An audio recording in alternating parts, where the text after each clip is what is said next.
is a difficult thing to react to. It's like asking me to react to madness. I know as a fact, and I sat here over a year ago to tell you what to expect. I told you at the time that he is one of the two horsemen of the apocalypse. And today, you have a disaster succeeding a calamity. Because that's the best way to describe this succession of madness. So, yes, my great and wonderful viewers, welcome you back to LAJUPOG TV show. As everything they happen for Nigeria, everybody does they shout, they para. Dele Farotimi has finally come out to tell us that the administration of Bola Ahmed Tinubu, the whole administration of Bola Ahmed Tinubu is an administration of madness, is an administration of mad people. See, people just stay connected to the very end of this video. Don't forget, share this video to all social media platform, click the subscribe button, the like button, and drop your comments in the comment section. We'll be back. See you soon. Welcome back to LAJUPOG TV show. The home of crime scene. It's happening in the street again. The center of political news, celebrity gossip, religious gossip, and happiness in the society. Join us, the voice of Africa. Hello my great and wonderful viewers, welcome you back to LAJUPOG TV show. If you are new to this show, don't forget to click the subscribe button, the like button, the bell beside it, and also drop your comments in the comment section so that YouTube will notify you anytime we drop another video into this channel about what's going on in Nigeria, what's going on in Africa, and especially what's going on in Nigerian politics. Basically, a lot of people will come to the comment section and start saying that I'm full of crap, I'm saying the nonsense, but I won't stop giving you guys the truth, and I won't stop giving you guys the latest that is happening in Nigeria presently. This video has been released like a month ago, but it was reshown on Twitter this morning, and people started reacting that Bola Ahmed Tinubu is part of the two horsemen of the apocalypse, is a madman, is this, is that. A lot of comments on Twitter this morning. That's why I say that I must give you guys this video so that you guys will know what is going on in Nigeria. Dele Farotimi really came out and said a lot of things about what is going on in Nigeria presently. About Bola Ahmed Tinubu, the administration, the killing in Nigeria, the kidnapping, everything. He was saying that we the citizens should not start fighting ourselves, that we should come out and unite ourselves together, that the major problem of Nigeria is not the citizens, is not anything, is not relating to anything about the citizens or anything, is the government themselves. They are the one behind all the atrocities, the problem, the division, everything that is going on in Nigeria. Maybe you just stay connected to the very end of this video. I don't want to say a lot of things presently. Just listen to what Dele Farotimi said in this video, and you understand what I'm saying. Just stay connected to the very end. Don't forget, click the subscribe button, the like button, the bell beside it, and also drop your comment in the comment section. And don't forget, share this video to all social media platform. Let everybody know what is going on presently, and let me see your reaction. Is Bola Ahmed Tinubu is he really a madman, or is he really the two horses? Is it really part of the two horsemen of the apocalypse? Just drop your comment in the comment section. I'll be back. See you soon. Country, please, if government work, if they cannot protest, we Yaloja, we go open our nyash, we go open our breast, we go protest. Too much stubbornness, too much for this country. For before you win, you go suffer. The stubbornness is too much. Please, Maja, find solution for this things. It's too much. Gary 2,000 naira. Since when my father bought me, I did not buy 1,000 naira pence of Gary. There's selling is 2,000 naira now. It's too much. The savannah is too much. Even say rice, the Rika one rice to 1,200 naira. For what reason? It's too much to buy me. I think one of the biggest problems we have as a collective is a chronic inability to connect cause and effect. I remember sitting in this same chair. You were right there as well. Just a little over a year ago, and we were talking, and I was specific in saying that Nigeria had been damaged beyond repair by Buhari, and that Anyone who is going to rescue Nigeria would have to reimagine it and then rebuild it from the ruins of the Buhari regime. That was what I said sat in this seat. And I did say in addendum at the time that Bola Ahmed Tinubu is incapable of envisioning a future for Nigeria because he's part and parcel, integral part and parcel of the horrible past of this country. Nobody alive is more responsible for the emergence of the Buhari regime than Bola Ahmed Tinubu. He's on record as having honed it himself. So when I hear the man talking as though there is a disconnect between his, I don't even know, because this is not even a man we elected, between himself and the despicable man named Buhari that has left the office. When I hear that disconnect, it baffles me that there can be such inability or maybe wanton wickedness.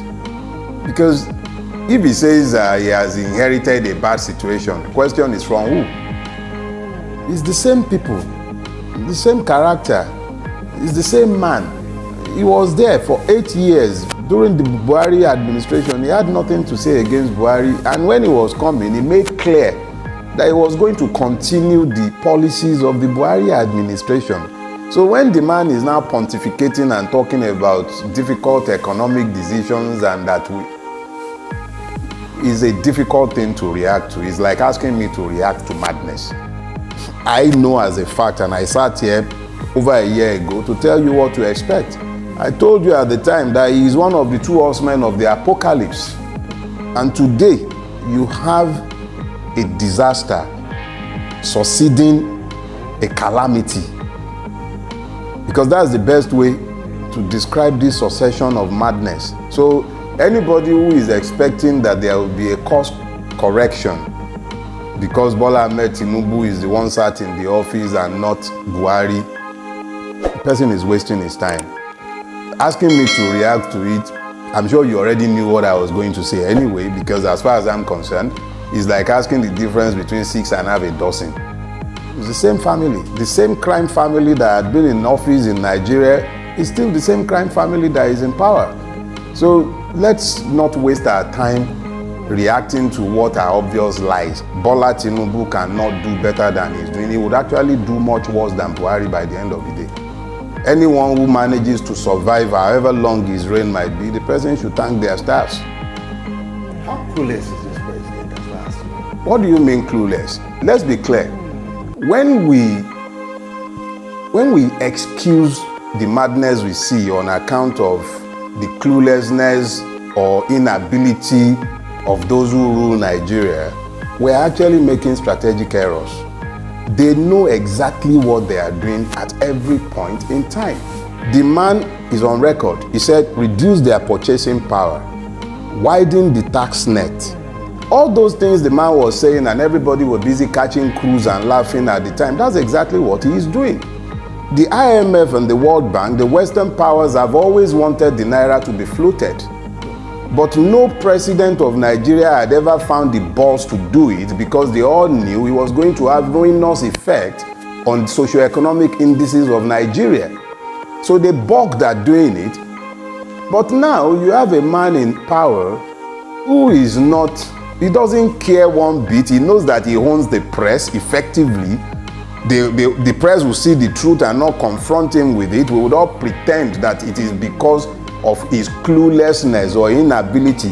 They are geniuses at the task of ruining the people. This is not by accident. It's not by accident that we don't have electricity in Nigeria. It's deliberate. It's not by accident that we are probably the poorest paid in the whole of Africa. It's not by accident. It's not by accident that the state is mollycoddling terrorism and pretending not to know the fact that one of the greatest contributors to food inflation in Nigeria is insecurity, and yet the same government ignores the impunity with which the Fulani marauders are entering villages and farms and making it impossible for people to stay in their farms and produce.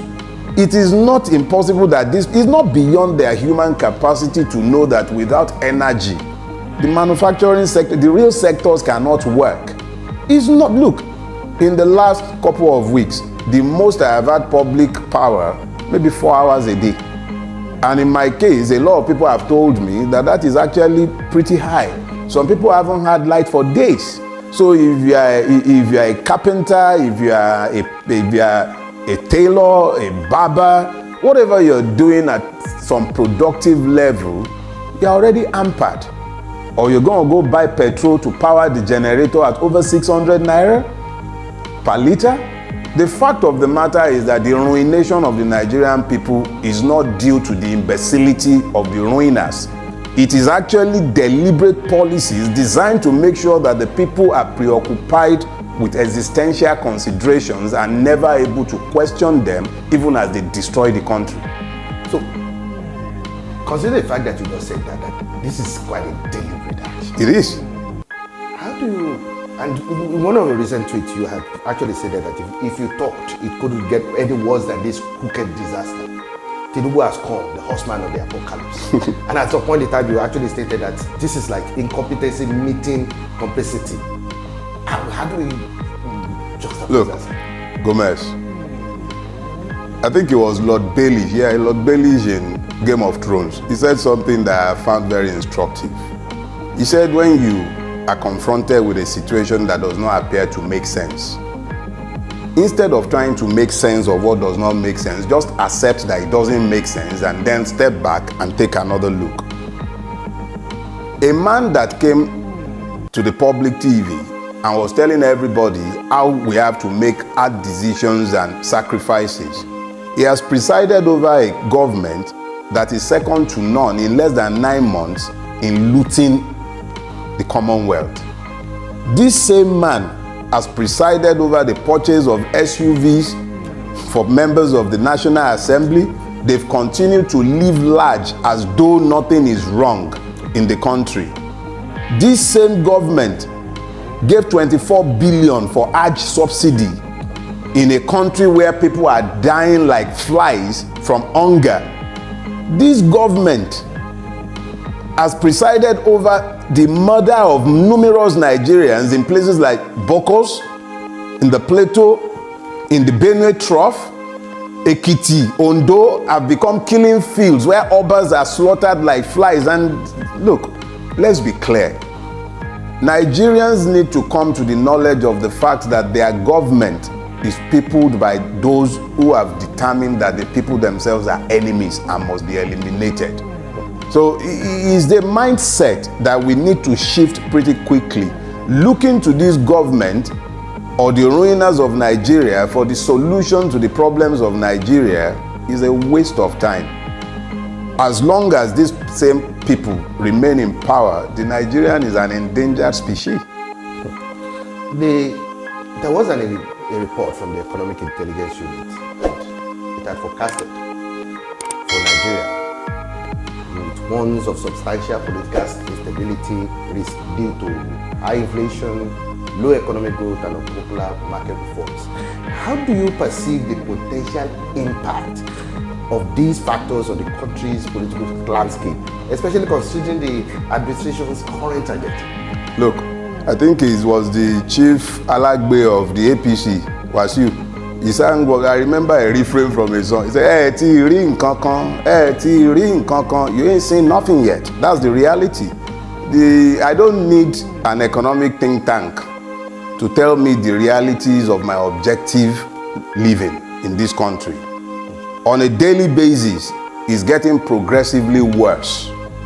The one thing that I believe is left for the conscious, if you have any consciousness of what is good in this country, you have a duty to educate the common man on the street as to the fact that his enemy is not Chinedu, his enemy is not Fakunle, his enemy is not Ahmed.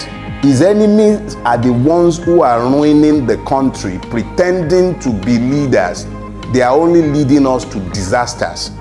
The main reason why I'm saying this is so that the common man does not turn on his brother when he should be looking firmly in the direction of the ruiners of Nigeria.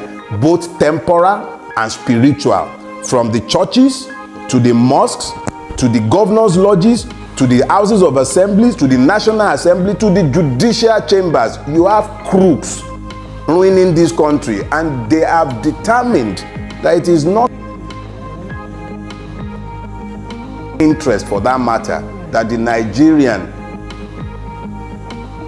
be emancipated.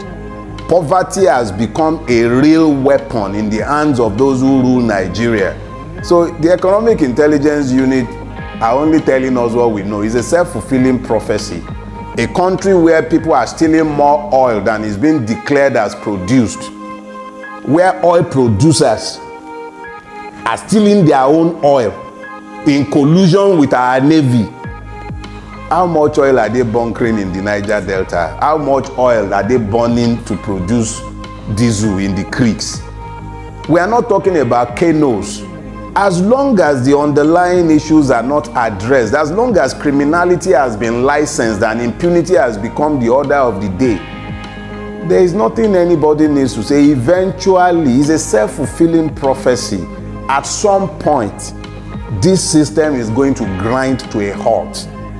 My own singular interest is in making sure that the mass of the people do not turn against themselves, believing that they are their own. No. The real enemies are sat in government offices. The average Nigerian needs to rise up to the fact that they are merely distracting us when they start pointing at religion and ethnicity. Have you noticed that each and every one of those who have gone to the National Assembly, whether they went as Labour Party members or PDP or PUPUPU or APC, they've become one. So the ruling class is one. They have managed to make sure that there is this level of ideological syncretism that has ensured that they've become one. Regardless of their differences, they are one in making sure that the Nigerian is emasculated. When it comes to regulating the social media, you'll find that they will unite behind the agenda. Everything that is anti-people, they always unite against it because they have common interest. It is the common man that needs to find his own common interest and common grounds behind which to rally. Our reality is that we have been effectively enslaved by a reigning class that has no sympathy or empathy for the Nigerian. They are not touched by our afflictions. It's almost like they actually take pleasure from our suffering. Think about it. How do you explain that Hajj, that should be your private obligation as a Muslim, has become a burden on the public purse, and you can pay subsidy on Hajj for a select few, but education is no longer available to the poor? It's about enlightened selfish interest. The Nigerian who is the victim has to decide what is in his own enlightened selfish interest and stop listening to the ruiners to tell him who his enemies are. Now, Mr. Farotimi, we've seen pockets of protests in certain sections of the country, like in the north, and just recently in Otta, there was this protest also against hunger, against the economic situation. Now, are we foreseeing a further enlargement? Because considering the fact that you're talking about educating the people themselves, and Nigerians themselves are bemoaning their situation at this point in time, and you're painting a gloomy picture that things are even going to get worse. At what point will it get to before Nigerians themselves actually stand up and not confront themselves? I repeat that thing again. You ain't seen nothing yet. Nothing. There is no bottom for the naira. It keeps crashing every day, even for products that are made in Nigeria. A bag of cement today is over 10,000 naira. A bag of cement. Let that sink in, and then let me begin to explain something. You're seeing pockets of protests here and there. I remember saying some years back that the Nigerian revolution will start in northern Nigeria. I stand by what I said at the time. Now, how long it will take before the inevitable would happen, I don't know. But one thing that is clear and glaring is that given the level of weaponized poverty that has been unleashed against the people, is nuclear grade. When you see the number of Nigerians scooping hot food off boiling cauldrons, packing rice with sand, you then begin to have a glimpse, just a mere glimpse into what lies ahead, because it's just starting. And people who are in farm, I used to farm, who have abandoned my farms. I can't go to my farms again. My farms are in Ogun State, but I cannot go to my farms any longer. I know people who had major mechanized farming operations in Niger State. They've left their operation, they abandoned it completely, because where they were farming have been taken over by terrorists. So when you are seeing all of these, let me just say, it is easy to predict the harvest when you see the seed. The seed that have been planted have made it clear that a deadlock is inevitable. You have a government that is lacking in legitimacy. You have a judiciary that is lacking in credibility. You have a legislative house that is generally peopled by idiots, imbeciles, and crooks. And then you have a people against whom hunger has been weaponized. Yorubas have a proverb. They say, Tebiba wonu, arome okin wo. When you translate that properly, what it actually says is that rationality ends where hunger begins. When you now have hunger unleashed against a wide swath of the population, what you will find eventually are gridlocks and chaos. My own preoccupation is to ensure that the Nigerian understand exactly who to blame for what is going on, so that he doesn't turn against his fellow victim. It is possible that you might have military adventurists coming in to cash in on the popular disaffection. But even those would inevitably be proxies and members of this ruining crash. The reality is that we are gradually entering an unsustainable cycle where there is bound to be a gridlock. I am careful about what I speak to these days. That's why I've been largely quiet for some time, because I do not want to stand accused of being the one who incited a riot. I'm not interested in riots. Protests do not interest me. I am interested in a revolution that sweeps away this decadent order and hold it and every one of them to account. Let them account for the humongous stealings. Let them account for the evils they have done against the people. That interests me. Pockets of protest here and there, yeah. But they are merely, you know, when it's going to rain, you see flashes of lightning. You hear rumbles of thunder.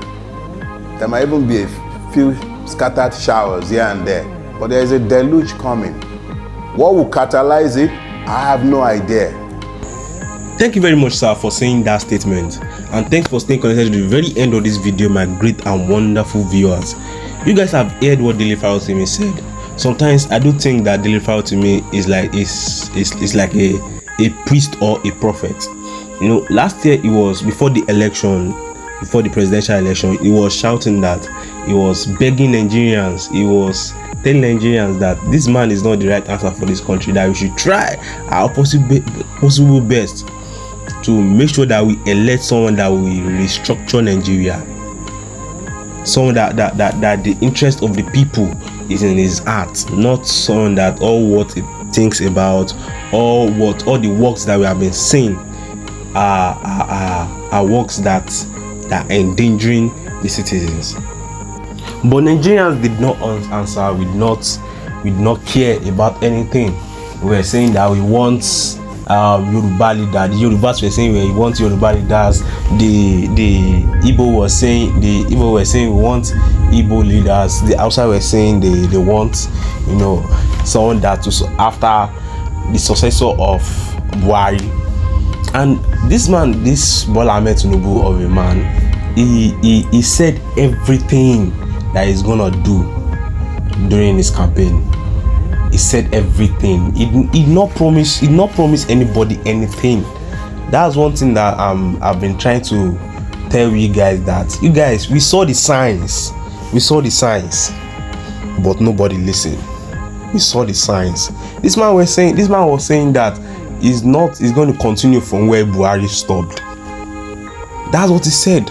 He said he's going to continue from where Buhari stopped, and we were all happy. We were celebrating. We were shouting that this is our president. This is our president. Emilo Kan. Everybody was shouting. And now there's Femi, there's hunger, there's killing, there's a lot of atrocities. But Nigerians still continue to, you will continue to suffer in silence. You continue to suffer in silence. The revolution that we are supposed to come out and fight these bad people, we should make sure that we bring them down. We are not doing anything. We just, everybody accept their fate. We all accept our fate, and it will continue to go like that. That's why if Dele Farotimi open his mouth and say some things, I do wonder that where is this man bringing all these ideas from? He has seen the suffering of the people. These politicians, they don't care. They have not seen the citizens. They did not see us suffering. They will just be passing with their big exotic cars. They think all is well. They don't care about the citizens. My people will always stay connected to LAJUPOG TV show. If you have not clicked the subscribe button, click the subscribe button, the like button, the bell beside it, and also drop your comment in the comment section. And don't forget, share this video to all social media platforms so that everybody will know what is going on in Nigeria presently. My people, see you in my next video. God bless you. God bless Nigeria. Thank you for staying connected on LAJUPOG TV show. Leave the message for you, bless you and impact you. So all we do on this channel is to bring to you prophetic words from men of God in America and outside America, from the person of Julie Green and Christmas, from the basic of Bullock and Clement and all of that. So we'll fill you with undiluted word